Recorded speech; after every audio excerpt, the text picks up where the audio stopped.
Restaurant जैसा खाना हम सबको बहुत ही पसंद आता है, लेकिन अगर आपको पता चले कि रेस्टोरेंट जैसी डिशेस अब हम घर पर बहुत ही आसान तरीके से बना करके तैयार कर सकते हैं, तो आज मैं आपके लिए लेके आई हूँ रेस्टोरेंट जैसी शाही पनीर की रेसिपी। साथ में हम बनाएंगे गार्लिक नान, जिसे हम लोहे के तवे पे बनाएंगे और बहुत ही हेल्दी और आसान तरीके से हम इस रेसिपी को बना करके तैयार करेंगे। तो चलिए हम शाही पनीर और गार्लिक नान के कॉम्बो की रेसिपी शुरू करते हैं। बिना देरी करते हुए हम इस रेसिपी को शुरू करते हैं। नान के लिए सबसे पहले हम डो तैयार करेंगे। एक बर्तन में हम 2 कप गेहूं का आटा लेंगे। आप चाहे तो आधे मैदा और आधे गेहूं का आटे का इस्तेमाल कर सकते हैं।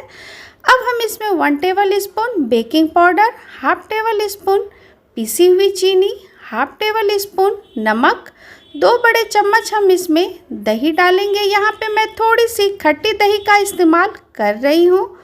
उसके बाद हम इसे अच्छे से कर देंगे मिक्स। इस तरीके से आप हाथों से पहले अच्छे से मिक्स कर दें। उसके बाद हम इसका डो तैयार करेंगे। हमें इसका डो बिल्कुल सख्त नहीं लगाना है। हमें इसका डो जैसे आप रोटियों के लिए लगाते हैं ना, उस तरीके से लगा करके तैयार करना है। हमें इस डो के लिए पानी, गर्म पानी और बिल्कुल ठंडा पानी का इस्तेमाल नहीं करना है। रूम टेम्परेचर पे रखे हुए पानी का इस्तेमाल करते हुए इसका डो हमें तैयार करना है।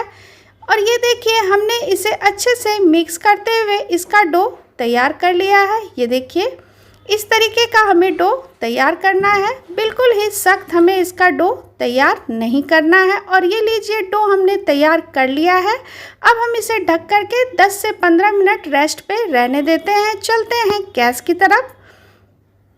गैस पे कोई कढ़ाई या पैन रखें। अब हम इसमें 3 टेबल स्पून घी डाल देंगे। उसके बाद हम इसमें कुछ खड़े मसाले ऐड करेंगे।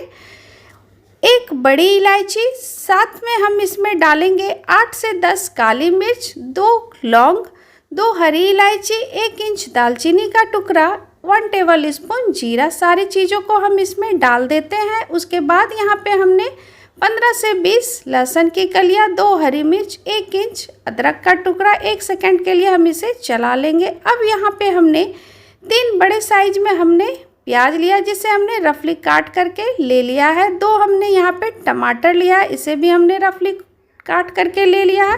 15 से 20 काजू, 2 बड़े चम्मच साबुत धनिया, आधी छोटी चम्मच हल्दी, आधी छोटी चम्मच रेड चिली पाउडर, नमक टेस्ट के अकॉर्डिंग।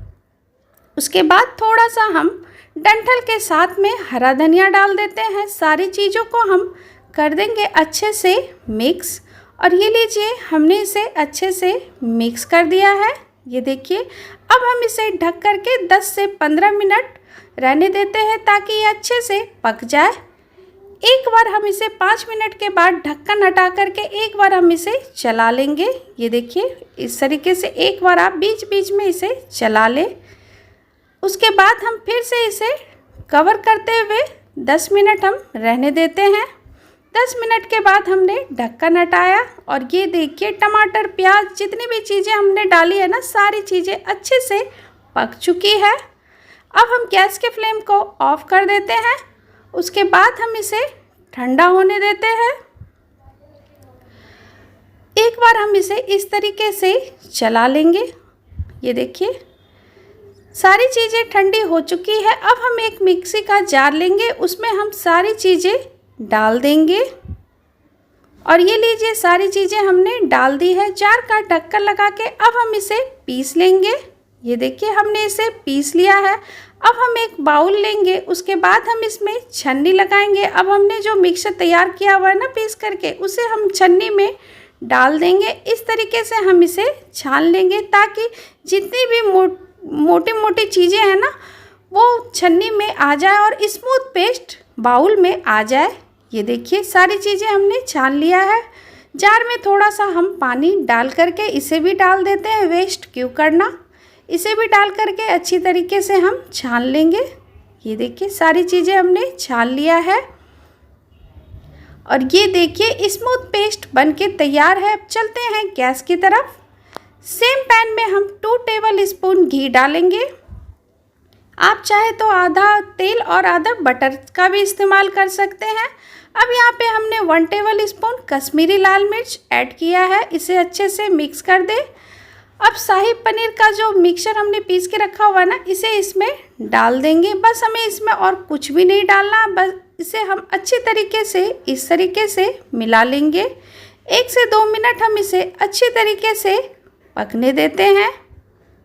और ये लीजिए 1 से 2 मिनट हमने इसे अच्छे से पका लिया है। अब हम इसमें 1 टेबल स्पून कस्तूरी मेथी डालेंगे। कस्तूरी मेथी को हाथों पे इस तरीके से क्रश करके डालें, इससे खुशबू बहुत ही अच्छी आती है। उसके बाद यहाँ पे हमने 250 ग्राम पनीर का इस्तेमाल किया है, जिसे हमने क्यूब में काट करके ले लिया है। इसे अब हम शाही पनीर में डाल देते हैं। इसे डाल करके हम मिक्स कर देंगे। और ये लीजिए हमने इसे अच्छे से कर दिया है मिक्स। अब हम इसमें 2 बड़े चम्मच फ्रेश क्रीम डालेंगे। आप चाहे तो दूध की मलाई भी ले सकते हैं, मैं यहाँ पे फ्रेश क्रीम का इस्तेमाल कर रही हूँ। और ये लीजिए हमने इसे अच्छे से मिक्स कर दिया है।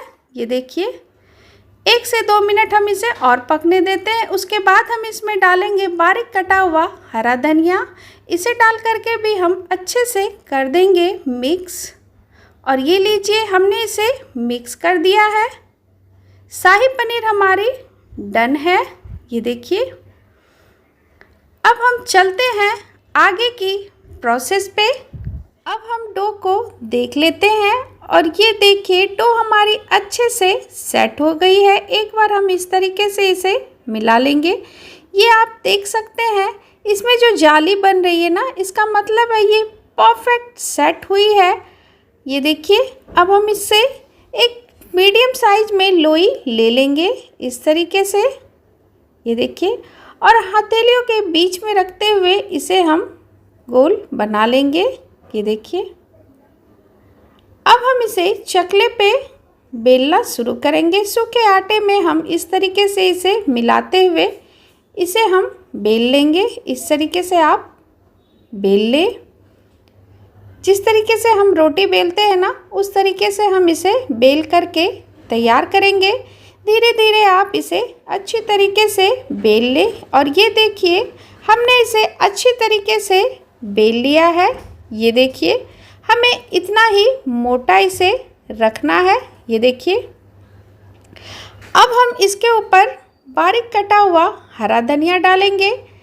क्योंकि हम गार्लिक नान बना रहे हैं ना, तो इसमें गार्लिक देना तो बनता है। इसमें हम बारीक कटा हुआ लहसुन डालेंगे। थोड़ी सी हम इसके ऊपर कलौंजी भी डाल देते हैं। अब हम इसके ऊपर एक बार बेलन इस तरीके से चला देंगे। ये देखिए इस तरीके से आप बेलन चला लें।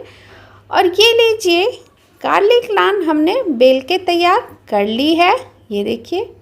अब हम क्या करेंगे ना, एक बाउल में हम पानी ले लेंगे। उसके बाद हम इसके ऊपर इस तरीके से पानी लगा लेंगे। ये देखिए इस तरीके से आप लगा लें। इस तरीके से लगाने से क्या होता है ना कि जब आप लोहे के तवे पे इसे डालेंगे ना, तो ईज़िली चिपक जाएगी। आप जब भी नान बनाए ना, तो लोहे के तवे पे ही बनाए। ये देखिए हमने इसमें डाल दिया है। आप देख सकते हैं इसमें बबल्स आने लगी है, इसका मतलब ये परफेक्ट नान बन के तैयार हो रही है। इस तरीके से तवे को हम पलट लेंगे और इसे आगे की ओर सेक लेंगे। ये देखिए इस तरीके से आप सेक लें। ये आप देख सकते हैं कितनी अच्छी नान बन के तैयार हुई है। अब हम इसे इस तरीके से निकाल लेंगे। एक बार हम इसे पीछे की ओर भी सेक लेते हैं इस तरीके से। और ये लीजिए हमने इसे सेक लिया है। आप नान जब भी बनाए ना, तो आप नॉन स्टिक तवे पे ना बनाएं। जब भी बनाएं तो लोहे के तवे पे ही बनाएं। इसी तरीके से हम सारे नान को बना करके तैयार कर लेंगे। उसी तरीके से हम इसे भी सेक लेते हैं। और ये लीजिए हमने इसे भी सेक लिया है। इसे भी हम उसी तरीके से निकालेंगे और इसे पीछे की ओर फिर से हम सेक लेंगे। कोई भी दिक्कत आपको नहीं आएगी। आप इस तरीके से ज़रूर एक बार बनाएं। और ये लीजिए ये भी बनके तैयार है। अब चलते हैं आगे की प्रोसेस पे। लीजिए हमारी बहुत ही टेस्टी और क्रीमी शाही पनीर बन के बिल्कुल तैयार है और ग्रेवी का कलर और टेक्सचर कितना बढ़िया आया है। जब आप इसे किसी को सर्व करेंगे ना तो किसी को यकीन नहीं आएगा कि हमने इसे घर पर बनाया है। बहुत ही सिंपल और आसान तरीके से खुशबू इसकी इतनी अच्छी आ रही है ना, मैं क्या ही बताऊँ। तो शाही पनीर बन के बिल्कुल तैयार है, वो भी बहुत ही सिंपल तरीके से। और हम इसके साथ सर्व करेंगे गार्लिक नान। और जब आप गार्लिक नान सर्व करें ना तो इसके ऊपर बटर ज़रूर लगाएं, इससे इसका टेस्ट और भी बढ़ जाता है। मैं तो कहूँगी इसका टेस्ट और भी दोगुना हो जाता है।